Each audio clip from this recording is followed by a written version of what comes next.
Welcome again to Joe Stunner Boxing. So, Anthony Cacace widely and unanimously outpoints Josh Warrington. This was not an IBF title defence. He wasn't stripped of the title, but the IBF refused to sanction Warrington as a challenger, rightly so, because he'd lost his last two. He lost his last fight by KO, both of those down at featherweight. This was a venture into super featherweight for Warrington, the first of his career. And I think when this fight was announced, we were all thinking, well, you know, this is going to be explosive while it lasts. I got to be honest, it didn't really gel for me personally. I didn't think it was that great a fight. It was dull in places. And I think the reason for this is that there was a lot of getting up close and some mauling going on, and it was all a bit stop-start, and it didn't flow particularly well. Not a lot of rhythm to the fight. The bigger man by far was Cacace. You know, you can see visibly he's a career super feather. Warrington, his first fight at 130. And Cacace, I mean, when I say he's bigger, I'm not just talking about the dimensions, but he's certainly taller with a longer reach, but he looks heftier as well. He looks bigger. So in terms of natural weight. So this was always going to be an uphill struggle for Warrington, but let's make no mistake about it. Warrington is not a shot fighter. And in fact, at 33, he didn't look too bad at the weight. He seemed to carry the weight quite well. I mean, he's 5'7", so for a 130 pounder, it's not short, it's not particularly tall, but all his work, it's a two-time IBF featherweight champ, of course. All his work's been down at 126. Maybe he needs that move to 130 to prolong his career. I don't see him. He'll have to regroup. He'll have to rebuild. I mean, he's only won one out of his last five. He's lost one out of his last six, isn't it? Oh God! All four of his defeats have come in his last six fights. And the only one that he won was when he regained the IBF title against Kiko Martinez, who himself was knocking on a bit, to put it mildly. I think he only had one fight after that, Kiko, and then he retired. But and he had a technical draw with Maurizio Lara. But you know, Warrington has prolonged his career, and if he wants to prolong it further, and go, do another run at 130. Maybe. He did some reasonably good work in the first couple of rounds against Cacace. Cacace looked to be falling in and getting a bit too close, not getting that bit of space between him and Warrington to sort of use the long levers. But at the same time, Warrington, when he was fresh, was, he's a high-octane fighter, throws lots of punches, high guard, very high guard. There's a tendency, if your natural style or the educated style is to have a high guard, you might leave a few gaps around the ribs.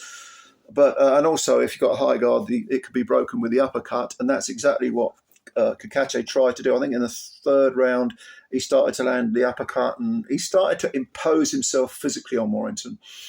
That was very, very noticeable, and I thought that from probably the third, fourth round onwards, maybe.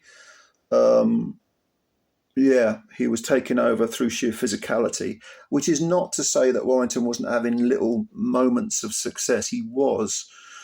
But it did begin to look like, quite a big super feather in with a guy who's just moved up to the division. It was a calculated gamble, I suppose, for Warrington. No doubt he was well paid, for the big Wembley Joshua versus Dubois bonanza, the big blockbuster that was going on. It was a no. It wasn't. I wasn't particularly entertained, but at the same time, I wasn't entirely bored. The rounds became, again, there was a lack of rhythm. There was a bit stop-start, scrappy in places. No knockdowns. Some very good body work from Cacace. I always say this with body work, there's not enough of it.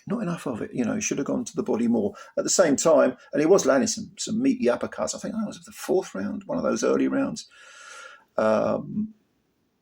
Cacace really did catch Warrington, and it was beginning to look a little bit ominous for Josh. But he hung tough, being the warrior he is, the Leeds warrior, and he made a tough fight of it. And I've got to be honest, I thought Cacace would stop him.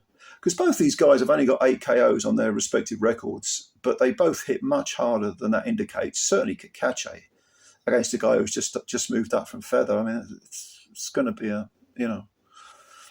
I would have thought he would have stopped Warrington, but Warrington is a tough kid. He's a very, very good fighter. And this Indian summer of Anthony Cacace's career is continuing because he's 35. He's Belfast. Native from Belfast, and this was fought in a very good spirit because even though they were trying to take each other's heads off, there were a few little smiles between them and a few, without it being too polite, they were still trying to beat the crap out of each other. But you could see the respect they had for each other, and I like that. Two good, honest, tough, blue-collar fighters cut from the same cloth, doing their thing. I like that a lot. So the IBO title's on the line. So I'm assuming that Cacace, he made the weight, so he's going to get that. He keeps his IBF belt. Warrington has to rebuild if he wants to continue.